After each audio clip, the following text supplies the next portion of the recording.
ओम शांति। आज का अनुभव हमें भेजा है गुजरात की एक माता ने। इस अनुभव में हुए चमत्कार ने उन डॉक्टरों को भी हैरान कर दिया और ये मानने पर मजबूर कर दिया कि जिसका साथी हो भगवान, उसका क्या बिगाड़े आंधी और तूफान। अगर आपके भी कोई बहुत विशेष अनुभव हैं परमात्मा की मदद के, तो कृपया इस व्हाट्सएप नंबर पर हमारे साथ जरूर शेयर करें। और अगर आपको इस अनुभव से बहुत प्रेरणा मिली है और बाबा के प्रति विश्वास और बढ़ गया है, तो कृपया इसे औरों के साथ भी जरूर शेयर करें। तो चलिए आपको सुनाते हैं आज का सत्य अनुभव। मेरे हस्बैंड का ट्रांसफर 4 अप्रैल 2021 में बड़ौदा से जामनगर हो गया था। यहाँ से गए तब वो बिल्कुल ठीक थे। हाँ, उनको स्मोकिंग की हैबिट थी। ड्रिंक कभी कभी करते थे। अभी मेरे हस्बैंड को जामनगर गए थोड़े ही दिन हुए थे। हम फोन करते तो बोलते कि थोड़ी थकान लग रही है, थोड़ी खांसी हो रही है। हमने सोचा वायरल होगा। 6 जून को उनका कॉल आता है कि मैं 3-4 दिन की छुट्टी लेकर घर आ रहा हूँ। तबीयत कुछ ठीक नहीं लग रही है। तो मैंने बोला, आप रुको, हम आपको लेने आ रहे हैं।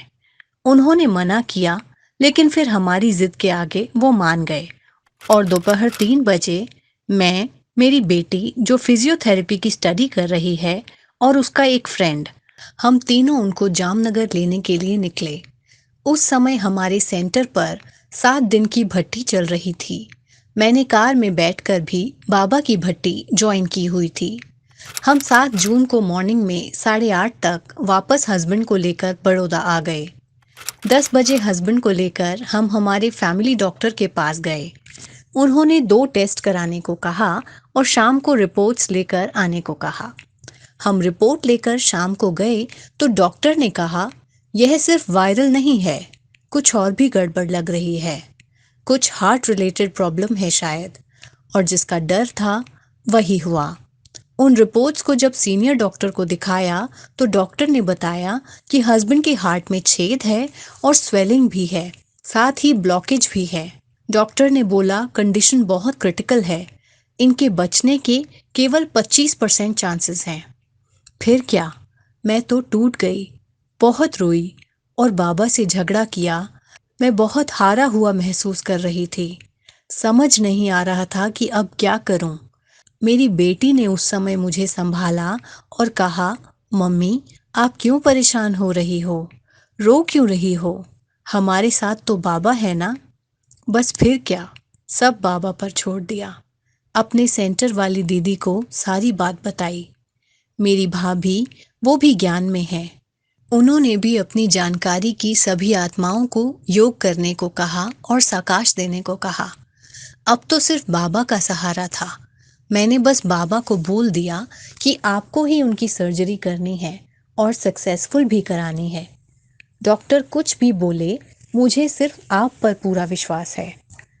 डॉक्टर ने बोला, 3 सर्जरी करनी होगी तो कितना टाइम लगेगा बोल नहीं सकते। 6, 12 या 18 घंटे भी लग सकते हैं। जब से उन्हें आईसीयू में रखा था, तब से मैंने उनके तकिए के नीचे बाबा का फोटो रखा था।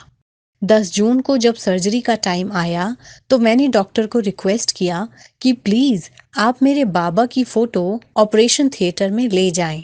डॉक्टर साहब ने मुस्कुराते हुए हाँ में अपना सर हिलाया और शिव बाबा की वो फोटो फिर से उनके तकिए के नीचे रख दी। उस दिन सद्गुरुवार था। मैं ऑपरेशन थिएटर के बाहर आंखें बंद करके मेरा बाबा मेरे साथ है ऐसा बोल रही थी और स्वमान कर रही थी। ऐसा करते हुए 3 घंटे बीत गए। डॉक्टर ने मुझे अंदर बुलाया। मैं तो रोने लगी। 15 मिनट बाद मेरा भाई जो अंदर गया था, हंसते हंसते बाहर आया और बोला, ऑपरेशन सक्सेसफुल रहा। 3 में से 2 ही सर्जरी करनी पड़ी, एक करने की जरूरत ही नहीं पड़ी। सर्जरी बहुत ही सक्सेसफुल रही।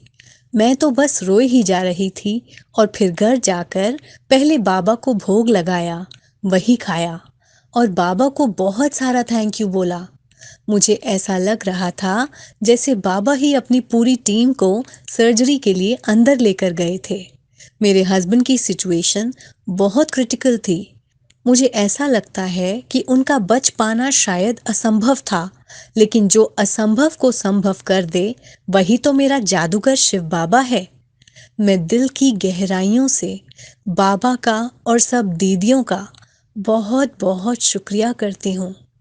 हॉस्पिटल के सर्जन डॉक्टर्स ने भी इस केस को एक चमत्कार ही माना था, और टाइम्स ऑफ इंडिया न्यूज़पेपर में भी हॉस्पिटल वालों ने इस केस पर पूरा आर्टिकल दिया था। मेरा बाबा बहुत बड़ा जादूगर है। वो असंभव को भी संभव कर सकता है। मेरा बाबा जैसा सर्वशक्तिवान दुनिया में कोई भी नहीं। अच्छा, ओम शांति।